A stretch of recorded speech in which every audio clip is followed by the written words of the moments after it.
પાઠ 7 જીવન પાથેય.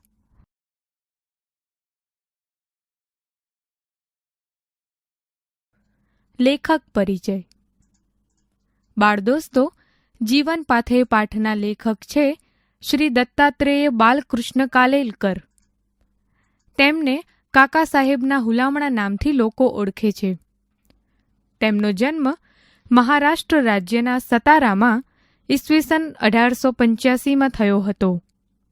તેમનું મૃત્યુ ઈસવીસન 1981માં થયું હતું. ગુજરાત અને ગુજરાતી ભાષા જોડે તેમણે એવી આત્મીયતા કેળવી કે ગાંધીજીએ તેમને સવાઈ ગુજરાતીનું બિરુદ આપ્યું હતું.